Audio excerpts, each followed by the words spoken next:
أعوذ بالله من الشيطان الرجيم بسم الله الرحمن الرحيم الحمد لله رب العالمين والصلاة والسلام على رسولنا محمد وعلى آله وأصحابه أجمعين أما بعد السلام عليكم sayılı cemaat-i muslimin. Yüce Rabbimiz bu mübarek günde yapacak ibadetlerimizini, namazlarımızı, zikirlerimizni, dualarımızı en güzel şekilde kabul ve makbul eylesin inşallah. Bugünkü vaazımızın ve hutbemizin mevzuları Allah'ını unutmamak olacaktır. En evvela bunu kaydetmek gerek ki biz özümüz için insan sözünü kullanamız. İnsan sözü Arap tilinden bizim tilimizge geldi. Adam sözü de aslında eski Sami tillerden kelgen bir sözdür. İnsan sözü alimlerin aytkanına göre nesiye tamırından gele, yani unutmak. Unutmak tamırından gele, yani insan unutucu varlık dep anlaşıla bundan. Ve gerçekten de biz eğer yaşayışımıza baksak, hayatımıza baksak görürüz ki İnsanın psikologiyası, insanın bünyesi, öyle kurulgan iç dünyası, insan yapkan hareketlerinin aman hepsini desen yanlış olmaz, unuta. Yani bu dünyada ömrümüz boyunca nice işler olup geçti, nice şeyler oldu, ne kadar hareketler, sözler aytılgan oldu, biz onların hepsini unutamız. Aklımızda en mühim şeyler kala. Ve çok vakit insanların aklında hatta yarama şeyler kalmay, silinip kete. Ama yaxşı şeyler kala. Ve kimerde öyle ola ki insan ömrünün sonuna doğru belki de bayağı bir günah işlegendir, kiçkene de olsa. Ama endi aklından çıktı. Sanki bir şey yok dep özünü duya. Ama biz hepimiz bilemiz, ölüm var. Ölümden sonra tiriliş var. Allah katında hesap verecekmiz ve bizge kolumuzga amel defterimiz verilecek. Ve anda en ufak şeye kadar her şey yazılgan ve biz o vakit o kitapka bakıp şaşacakmız. Kur'an-ı Kerim'de buyurulgandayın günahkar kimseler aytacaklar. Ne ola bu kitapka ne ola ya? Ufak, büyük her şeyini sıralap bizge anlatkan. Ve gerçekten de bu böyledir.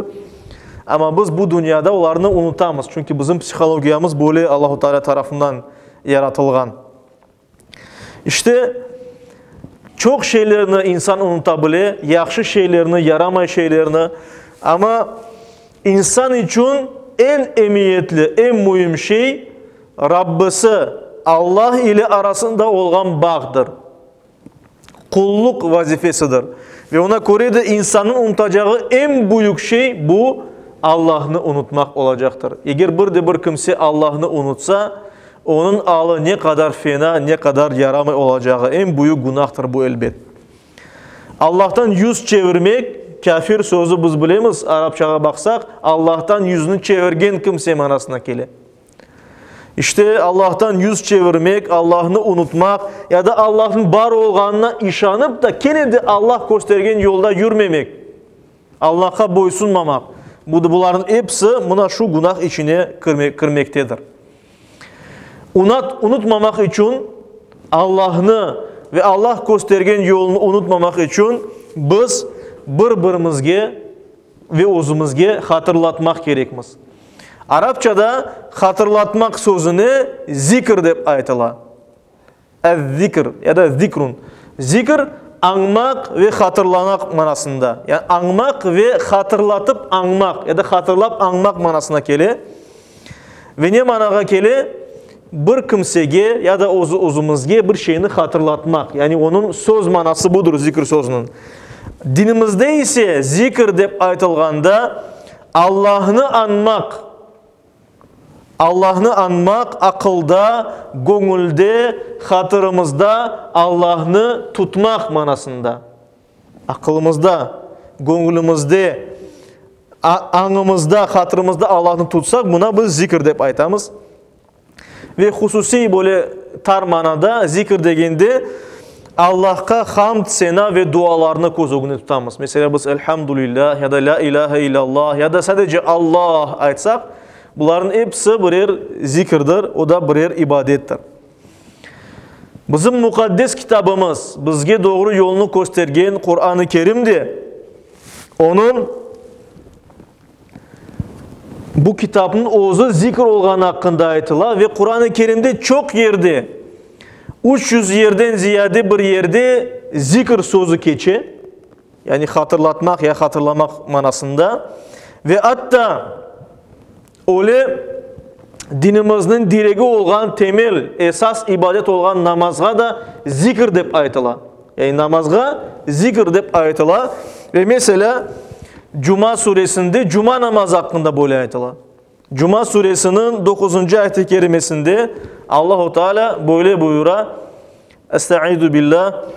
Ya eyyühellezine amanu, ey iman etken kimseler, İza nudiye lissalati min yevmil cumu'a fes'av ila zikrillahi ve zarul bay'a. Cuma gününden namazga çağrılganınız vakit Allah'ını anmağa aşıkınız.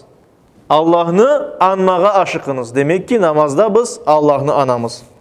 Ve zarul bay' ve alışverişini yapkan işlerinizi kaldırınız. Zalikum hayrun lekum in kuntum ta'lemun. Bu sizler için eğer de bilseniz daha hayırlıdır diye buyurula. Ve buna göre de bu ve başka ayetlerge, hadislerge esaslanarak alimlerimiz aytalar ki insana savap kazandırgan her bir amel, yani her bir ibadet, savap kazandırgan her bir iş aslında zikirdir. Allah'ını anmaktır. Çünkü hayırlı bir iş yapkanda biz niyet etemiz. Allah için bunu yapmağa. Allah için niyet etsek o vakit savap gelir. Ve buna göre de Allah'ını anganımız için yapkanımız bütün hayırlı işlerimiz, savaplı işlerimiz, ibadetlerimiz aslında birer zikirdir deyip buyurula. Ve dinimizdeki manevi inkişaf yolu var. Güzel Müslüman olmak, Allah'a yakınlaşmak, Allah'a güzel kul olmak degen yöneliş var. İhsan, sanki Allah bizlerini sanki biz Allah'ını korgenimiz dahin öyle kulluk etmek, güzel işlerimizi öyle yapmak ki Allah, biz Allah'ını korup olmasak da Allah bizni her vakit, her daim, her bir alımızdan kormekte. Ve ona göre de işte her bir kul manevi inkişafı için, Allah'a daha da yakınlaşmak için her daim zikir alında olmağa tırışmak gerek ve bu alını ilerletmek gerek. Ve alimlerimiz diyor ki, bir de bir insan, bir de bir Müslüman ancak akılında Allah olmağını alda günah yapar. Yani bir insan Allah'a layık şekilde, yani Allah'ın Rabbimiz olğanını, Mevlamız olğanını bilip durup Allah'ını hatırlasa, günah yapacak olsa da kolunu çeker, elini çeker, günah yapmaz. Çünkü Allah'tan korkar. Ama insan unuta, kimerde Allah'ını anmak akılından çıkar ve şu arada insan günahlarını yapar ya da günahların çokusunu yapması mümkündür. Daha sonra peşman ola, çünkü Allah'ını hatırlar, ben yanlış yaptım dinimizge göre deyip ayta, ama indi iş işten keçken ola. Ve ona göre de her bir Müslüman elbette ki Allah anmakını her daim tiri tutmak gerek gönlünde. Ve manevi inkişafta adep aytılar ki bir kimse tilinen zikir etmeye başlasa, Allah'ını anmağa başlasa, Allah, Allah aytsa ya da elhamdülillah ya da subhanallah ya da la ilahe illallah gibi zikirlerini aytsa, tilinen aytkan bu zikirleri yavaş yavaş gönlüne sine ve başla endi tilinen değil de dilinen aytmağa. Dil ise Farsça bilgeniz gibi bu yürek demektir. Yani gönüldür. İnsan yüreğinin, kalbinin yapmağa başlay ve asıl da Müslümana yaraşkan vaziyet budur. Zaten biz bilemiz, Yüce Rabbimiz Allah-u Teala yaratkan her bir mahluk, Allah-u Teala yaratkan her bir kimse, her bir şey Allah'a öz tilinin zikir eti, zikir alında, Allah'ın kanunlarına boysunup Allah'ını ana, taşlar, otlar, terekler, güneş, yıldızlar vesaire her şey Allah'ını ala, ana. Ve biz bunu koruyoruz.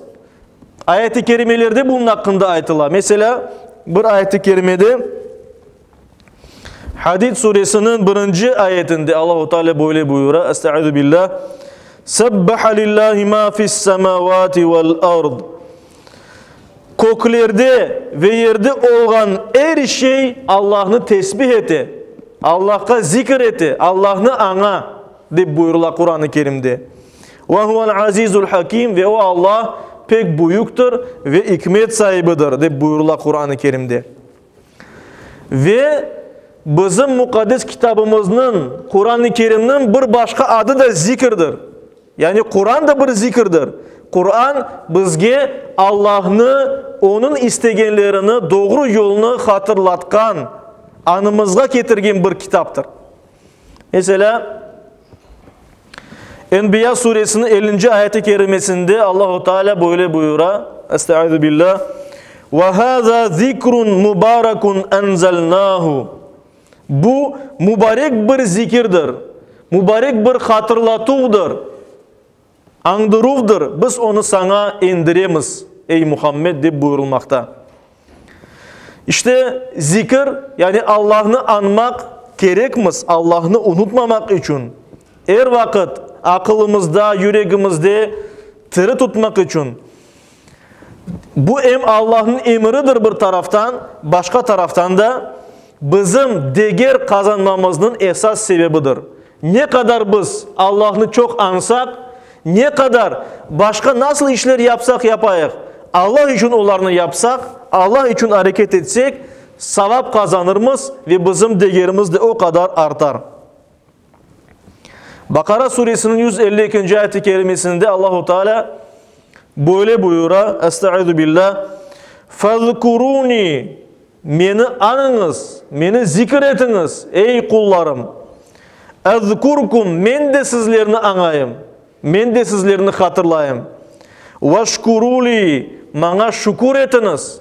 Çünkü her şey kolumuzda Allah'tandır. Ve la tekfurun, nankörlük etmeyiniz, yüzünüzü çevirmeyiniz.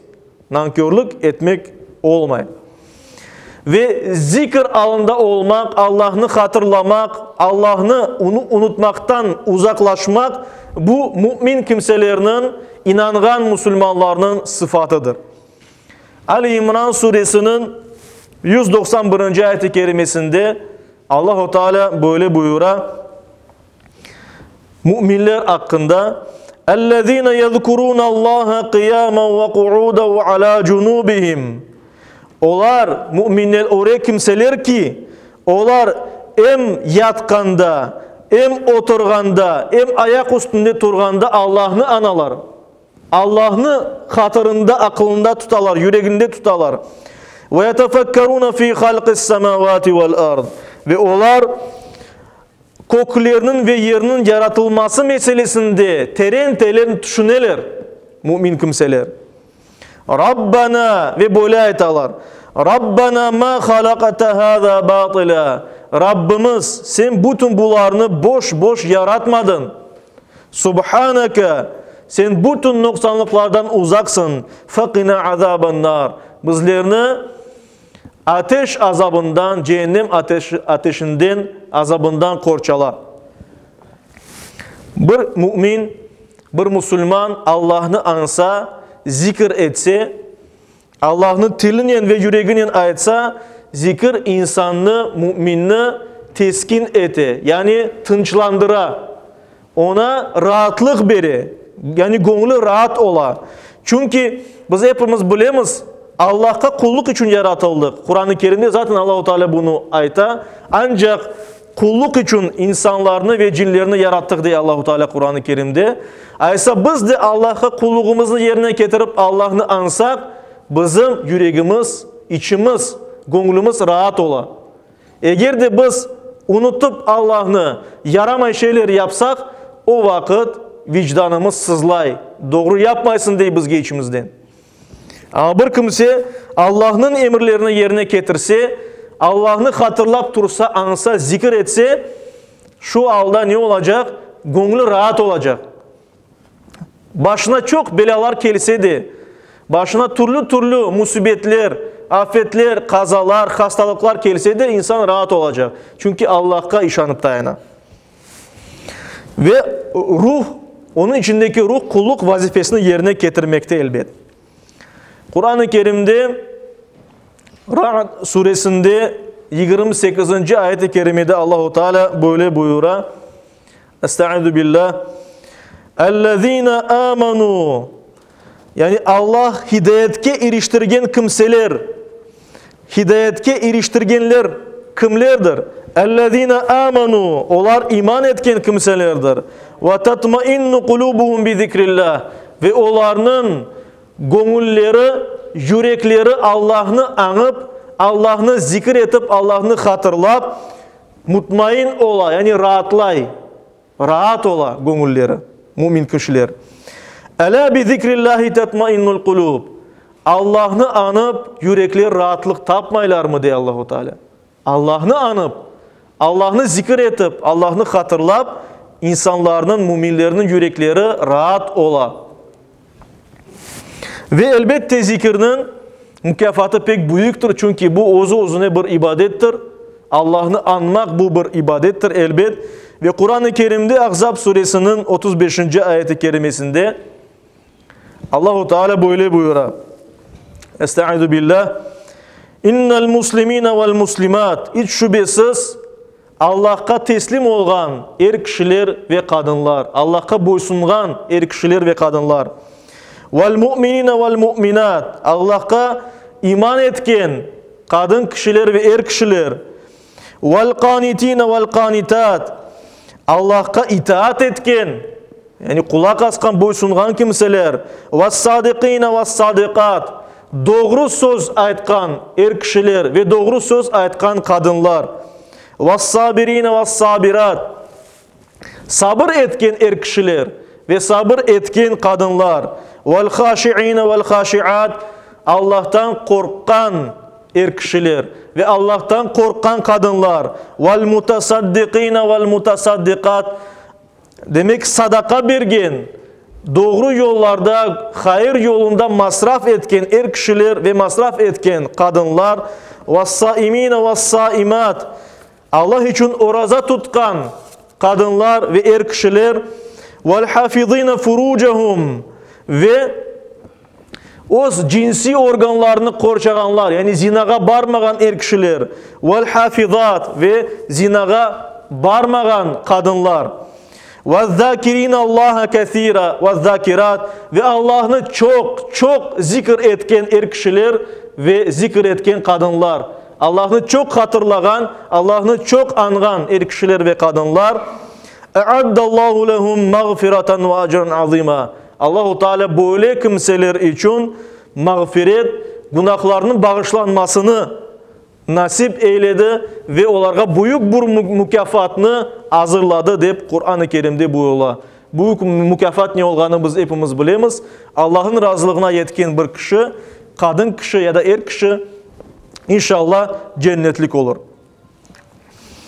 Velhasıl bu mevzuğa bir yekün çekecek olsak, müminlerinin alı zikirle olmak gerek olduğunu buyururlar. Mesela Ahzab suresinin 41-42. ayet-i kerimelerinde Allahu Teala böyle buyuruyor. Estaizu billah. Ya eyyühellezine amanu. Ey iman etken kimseler. Uzkurullaha zikran kathira. Allah'ını çok zikir etip anınız, hatırlanız. Ve sabbihuhu bukrata ve asila. Ve onu sabah akşam tesbih etiniz. Yani zikir etiniz manasında. Ve ona göre de bizim dinimizde farz etilgen ya da güzel korulgen, sünnet olan ibadetler, onların hepsinde birer zikir var içinde. Namaz kılganda da içinde zikirler etemiz. Namazdan sonra zikirler etemiz. Başka ibadetlerde de mahsus olan zikirler var. Ve hatta Müslümanın ayrı özleri mahsus zikirlerini yapmaları mümkündür. Ezan başladı. Saygılı cemaat-i Müslümin, işte her birimiz Allah'ını anmak gerekmiz. Allah'ını hatırlamak gerekmiz. Ve hatırlamak için de özümüzge buna şu zikirlerini aytmağa alıştırmak gerekmiz. İbadetke alıştırmak gerekmiz. Niye için biz aytamız? Namaz, iki namaz arasında olan günahlarını sile. Çünkü bir insan namazda Allah'ını hatırlay. Ve ona göre de günahlardan özlerini çeker. Ona göre namaz kılgan insan günahlardan uzak olur diye buyurlar hadis-i şerifte. Yüce Rabbimiz her birimizge Allah'ını angan, Allah'ın emirlerini yerine getirgen, dinimizni yaşagan ve yaşatkan kullardan olmağa nasip eylesin. Amin.